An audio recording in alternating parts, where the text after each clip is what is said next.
You may be at 10 million wanting to get to 15 million, and you may be asking the question, do I have a $15 million team, when really you may not even have a $10 million team. Exactly. One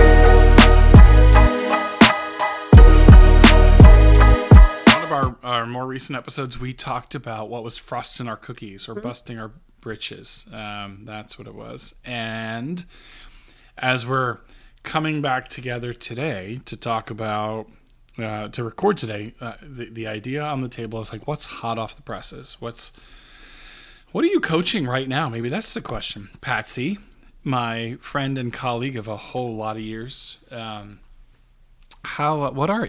hot off the presses? What are you coaching these days?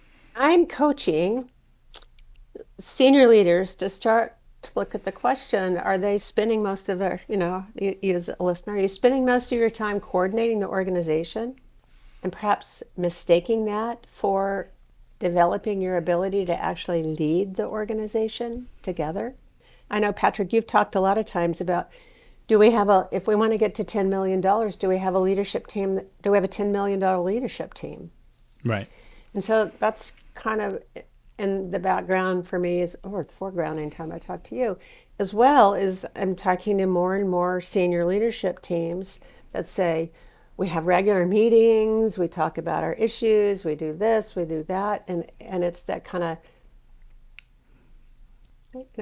needed perhaps coordination of the organization, but they're not intentionally looking at how, as leaders, are we asking the questions to take our organization to the future that we're committed to taking them to. So maybe the $10 million organization. Yeah. If I'm a leader and I'm trying to answer that question, because I think to you that distinction makes sense. Do I have this or do I have, are we doing this or are we doing this? To you that makes sense, but to the person listening, or to the leader, maybe to the leader that you're talking to, that you're actually, since this is hot off the presses, this is what you're coaching right now.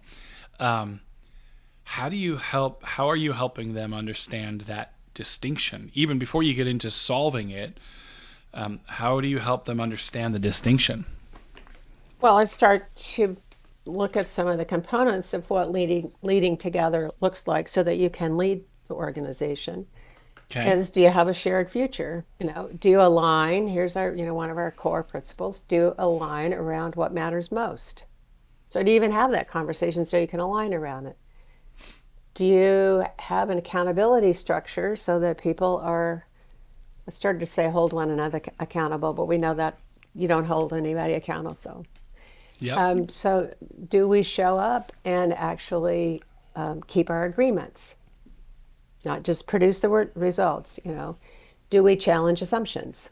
Do we address difficult issues, difficult truths? In our world is a safety net in place so you can even do that. So do we have the tools and processes in place so that I can take a courageous move and address that I don't agree with what you're saying, or I see it differently.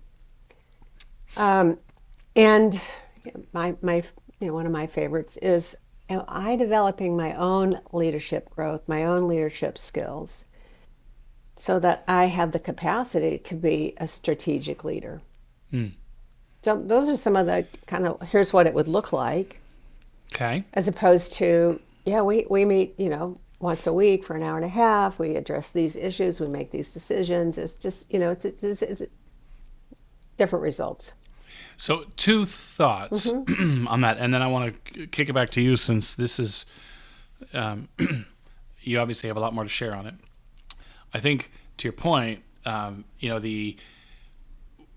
we asking those questions, or are we just coming together and meeting once a week and having our 90-minute, sometimes it's an L10, sometimes it might just be, right, whatever the meeting is. Those typically, in my experience, when it's, they can tend to become way more tactical than strategic. And what you're describing is a much more strategic view of the organization, or a much more those are all strategic questions. Do we have the same vision, et cetera? Those are strategic versus, coming together and checking, going around the table, everybody giving updates, or just the leader giving a full update on the state of the business, or and not leaving space for those to answer some of those questions. So I think that's I think that's what you're describing, more tactical versus strategic. But here's the question: how often do you, when you introduce that question to the leader, are you okay, reframe it again? This is the original Oh, point. the question is, do you have a leadership that's ready, that's capable for your organization, for the organization you're trying to become? Yep. Okay. So if I'm the leader, how often do you encounter this? You ask the leader that question. You ask the CEO, the founder, the president of the organization, or you just a team leader, and they say yes because they genuinely think they do, because you don't know what you don't know. So if I'm that leader and you're challenging that notion, what are the signs that you would see that would suggest to you that it's not as that my team isn't as ready as I think it is? Yes, brilliant. Because you and I both know it's usually something's working. We're not getting the results we want. We have, in-house fighting. So you just look at got a group of leaders right now where two members of the senior leadership team are in constant conflict with each other, constant conflict to the point it's disturbing the whole team. You're talking about you and me in our Yes, I organization. am. Yeah, yeah. That's what I thought. And then I have some others too. So it only proves we're not in it alone. It is not an uncommon in a senior leadership team that you are another example, and a lot of it's around personality differences. I know I should be talking to that person and build relationships, but I just can't stand to even be in the same room with that person. Now I know you're talking about me. So why would I want to go build a relationship with them when I can barely get through an hour meeting in the same room? Right. Yep. So then Okay. you hear gossip outside those senior meetings. So that's kind of the interpersonal. Then you see that there are people on my team. I'm talking about you again, that say they'll do X, Y, and Z, and they don't show up, and they haven't done any of them, much less one of them. So you see that people aren't holding themselves accountable for their commitments. That's another. Yeah. That's another good. Yep. Good. Okay. I think So it'd be interesting to get your perspective too, because we both work with organizations where at this level there are breakdowns breakdowns that aren't really helping them achieve what they want to achieve. Yeah. I think what you already mentioned is not only, to your point, indicative that we're not ready. We're not as ready as we need to be. Or to go back to the framing of the issue, that if I want to be a $10 million organization, that those are signs that I don't have a $10 million team. Yep. And we've talked about this before. Sometimes you may be at 10 million wanting to get to 15 million, and you may be asking the question, do I have a $15 million team, when really you may not even have a $10 million team. Exactly. So as I think about signs that we're not ready, that we're as you said, I think forging ahead, we're coming together, we're forging ahead, trying to lead the organization, but we're not stepping back to ask, do we even have the right, it's not the right team, is this team ready? Because it's not a matter of swapping people out. I think that as well. Sometimes you can swap people out, but if the infrastructure of the team, if the infrastructure for leadership isn't set, then you can swap people out, and new people coming in are going to have the same issues and the same challenges. In my opinion, it's a yes and. Is the team structure sufficient? Are we asking the right questions Yep. to get us to the future we want? Are we asking future questions? Are we asking how's our culture doing? Are we asking? And sometimes, not sometimes, organizational maturity requires leadership maturity. Oh, yeah. And so we may have people on our team that they're feeling stretched to be a $10 million company. There's no Yeah. way they either have the capacity or the desire, which is what we see more and more of, to make that, $5 million stretch. Yeah.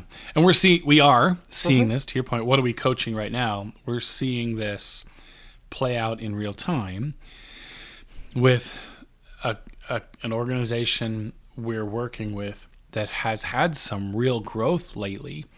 And a lot of times we think that growth creates problems, and growth does sometimes create issues. But more often than not, growth exposes issues. It exposes where we may have been holding things together with bubble gum and rubber bands and paper clips, or it exposes the lack of communication or coordination across the organization, or the lack of our leadership readiness, right? Again, because I can handle what I have today, but as we start to, even that, sometimes I'm barely handling what I have today. And I don't mean necessarily workload. Yes, workload, but it's also the leadership piece of it. Yep. Like I'm barely handling the leadership piece of it today, meaning managing the role clarity for my people, dealing with proactively all of the performance and behavior issues in the organization, staying on top of communicating the vision and the direction so that everybody knows what direction we're moving in and why we have to be moving in that direction. So I'm barely holding on to that with everything that's already on my plate. And now we start to scale and grow. And where do most working leaders get pulled back into the tactical and away from the leadership that I'm already struggling to stay on top of? So that's just an example of how growth, while it creates some challenges, it very often exposes them. So one thing, this came to mind again, it's because we're talking about this, the need for those leadership teams to stay connected, to stay not for the tactical meeting, but to stay connected for the vision and those leader readiness kinds of conversations. I just, without getting into all the details, I can tell you that's when that stops or when that ceases, because for whatever reason, when that ceases, everything becomes more challenging. And I think you and I would both align on this, maybe not agree, but align. Uh, is a lot of organizations, people just grow up with the organization. They haven't even been taught what does it mean to lead at an executive level? Who do I need to be? What skills do I need? We just Right. keep hanging on to the, understandably so, to our, what's made us successful to this point, not realizing that I don't need but 50% of that. And this, our work world has gotten so fast paced. We just keep adding more and more and more and more. And we don't stop to ask. First of all, do I even want to do this? Second of all, don't know how to do this. And third of all, is somebody going to help me? Right. Okay. So how are you coaching this right now? You've got someone going through it. I'm coaching to start to look at the future we want to create together. What's our commitment as an organization? What do we care about? What's our future? Mm-hmm. Is that just from the CEO's perspective as a senior leadership team? Is everybody aware of that? Are we aligned on that? Even though some of us may not agree, but we're all like on the same page together. And then to slow down long enough to address many of the things we're saying, which I think you're doing in a couple of your organizations, is let's look at everybody that's sitting around the table. If we need executive leaders to take us to 15 million, what does that look like? Where's the gap, not only in the organization, but in each member of this team? Mm. And where there are gaps, then that's where executive coaching can come in, because we can coach the individuals to develop their own skills. But I'm seeing more and more, if the leadership team itself doesn't start asking different questions, doesn't start aligning on the future they're creating together, then you're coaching people into maybe not the a team that can be the most successful together. Mm. Yeah. And people are and asking some tough questions. Are you actually looking at where you're headed and where you're stumbling, as opposed to I don't know, one group of people that are mistaking the fact that they now get along as, executive leadership. I'm like, no, you're just getting along. Doesn't Yeah. necessarily, which is a relief to them. That's some of the places I'm coaching. Yeah. That's an interesting. Leaders they just want it to work. They just want it to work. They just want their people to put their heads together and make it work. And so I think you make a really good point. Sometimes the absence of conflict is a false indicator that things are working. But the absence of conflict, we've talked about this before. Conflict is a great thing because conflict has the potential for debate and negotiation and ideation and the testing and either the validation of our beliefs and our vision and the validation of what we think we know, or conflict has the potential to help us evolve and change course and change direction so that we don't become complacent. But conflict is uncomfortable for an awful lot of leaders. And therefore, I think to your point, when like we're good right now. We're just like, there's no conflict. Everybody's getting along, right? We even hear that sometimes. They're like, all right, how's your team? It's good. Everybody's getting along. Okay, that's good. But are they? Is that like real community where they can come together, where you as the leader can come together with your team and have some real conflict and still leave aligned and getting along? Or is it we're getting along because we're avoiding, like when we come together, there are some elephants in the room and we all know they're there, but we don't talk about that because nobody wants to rock the boat right now because we're getting along. Right. And I would argue that when growth comes, that team will experience more friction and more boat rocking than a team that is navigating through conflict in healthy ways every day. So, you either get it now or you get it later. That's a great example, a prime example of where growth exposes issues. It doesn't create that. And yet, leaders look back on that growth and they say, because of this growth, because of this new project or the expansion in our work, now we're kind of at each other. We're all stressed and we're all at each other's throats. I think we would suggest you may have lacked the community that you really thought you had, and the growth isn't creating that; it's exposing that. Well said. I mean, our listeners can't see us at the moment, but I think we both, and I've seen this in my clients, put our hands up like, no, I don't. I'm not gonna. Don't make me look at that. Yes. Yeah, I don't want to talk about that. I don't want to bring that up, right? Because I know. What do you hear? Oh, if I bring that up, I know it's gonna be. I know so and so's gonna get hot. I know it's gonna be a landmine. Or we have people also. If I bring that up, then it's my responsibility to resolve it. I'm like, but you're Yeah. perfectly capable. You have exactly what you need. But I don't want to go there. I know you're coaching that right now. You've talked about that before. So to our listeners, anytime you kind of physically or energetically put your hands up like, oh, I don't want to look at that, then the invitation is to say, what's behind that? Yeah.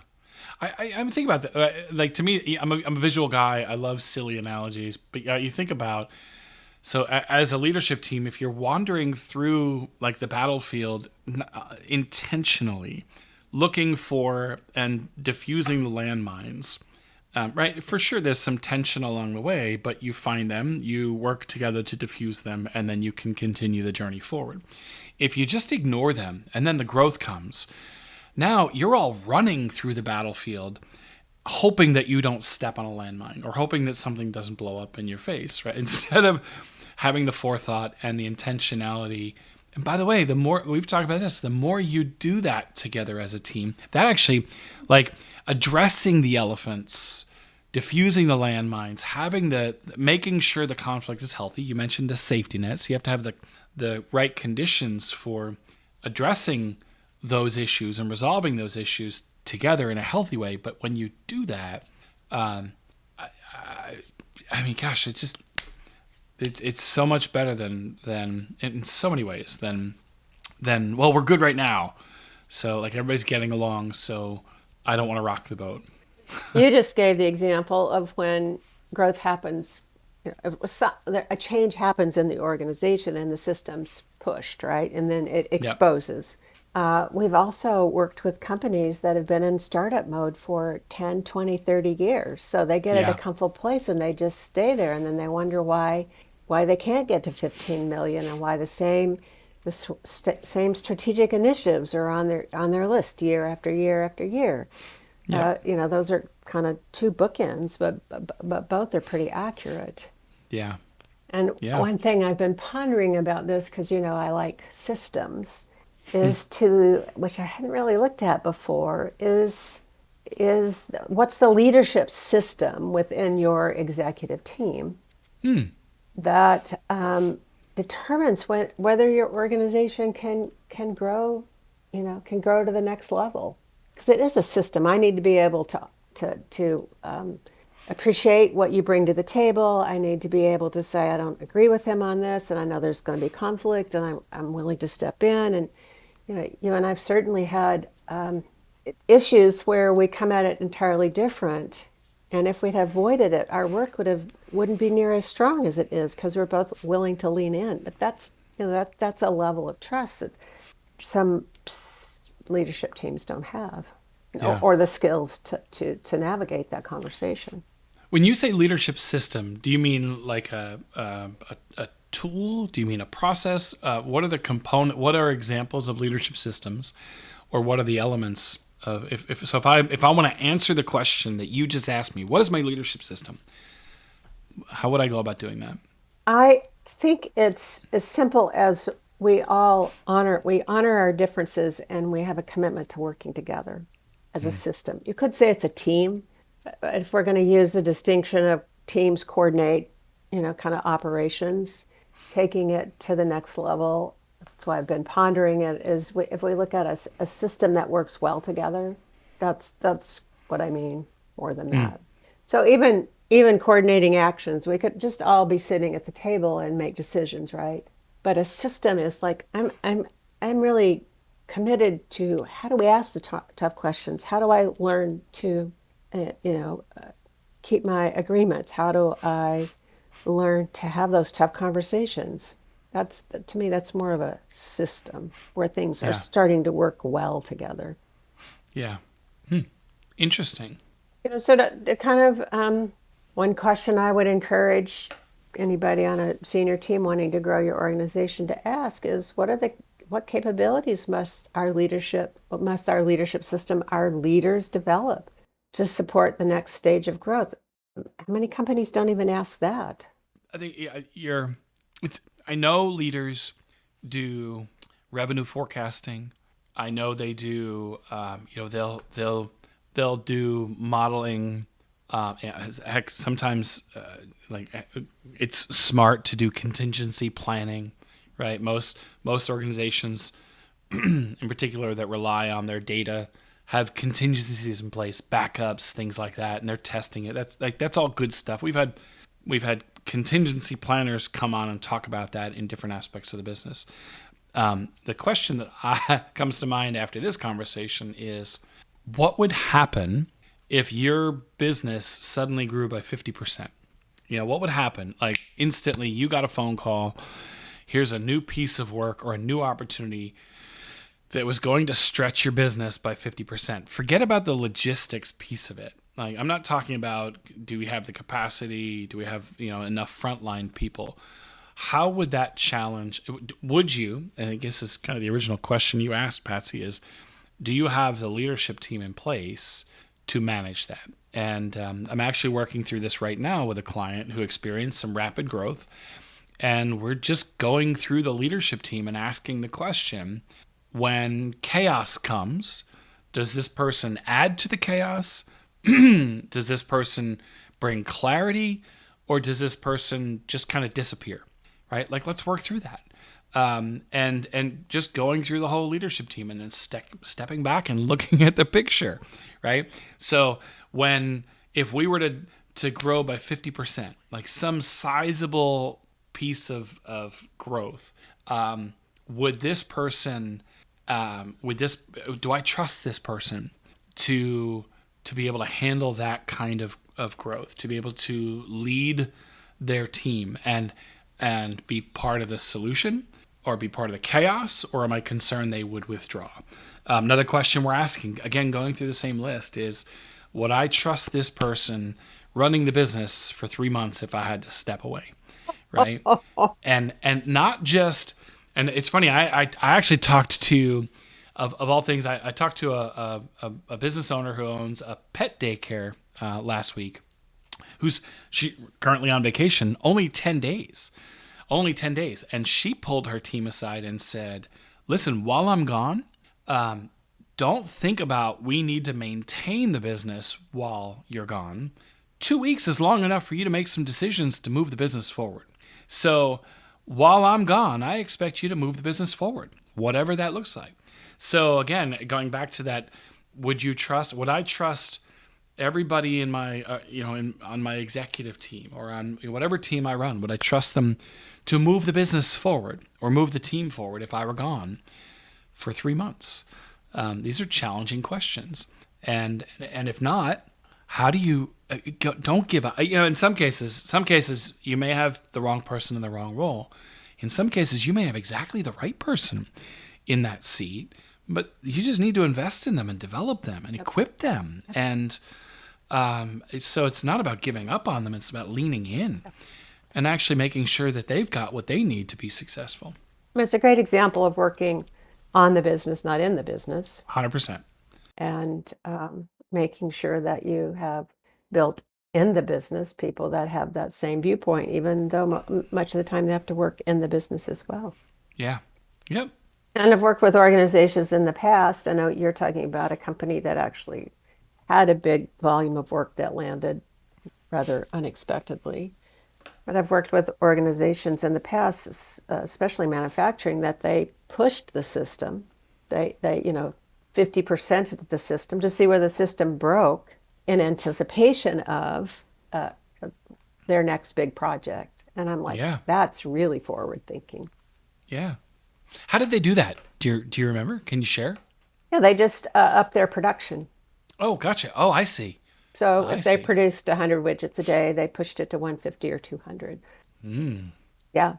That is And forward it was thinking. not the breakdowns, the places where the system broke was not where they thought it was going to be. Huh. So they had Interesting. to face that in addition. It's like, oh, okay. But what great learning. Yeah. And now Yeah. they're an internationally recognized company based here in Portland, Oregon. Fantastic. So as we wrap this up today, Yeah. have any final thoughts? I maybe I feel like that's if the question is what are you coaching today, this is a topic that I know you are. That's why you brought it up. But for sure, I'm coaching it. Think about the team that you have in place, and does it match your vision for the business? Because nothing. You know me, I love to speak in absolutes. Nothing. This is the most important thing. So let me temper that a little bit. Certainly, the lack of leadership readiness or ability is a big hamstring. It's a big obstacle between where you are and where you ultimately want to go. And I've heard it said that nothing caps your business like the leadership ceiling within it. So again, I try not to speak in absolutes. I do it all the time. See, that's an absolute right there. I do it all the time. But very little will cap your growth more than or faster than the leadership ceiling that you have in your business. So don't wait for the growth to expose the cracks in the foundation. Test it now. Be asking those questions. I think it's a great topic that you raised today, Patsy. Thanks.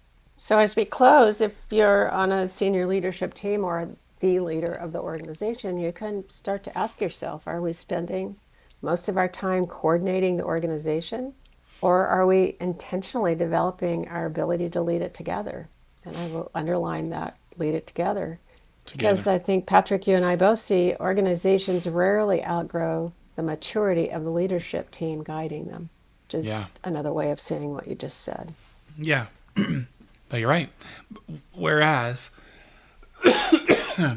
the leadership immaturity will, boy, that just makes everything harder. Yep. And, we've talked about that recently. In particular, if your strategy is to hire younger in your career employees, for the cost or the technology, or then you really have to have mature leadership who can lead them. But I am arguing in favor of what you're saying. You really need mature leadership no matter what you're trying to accomplish. Right.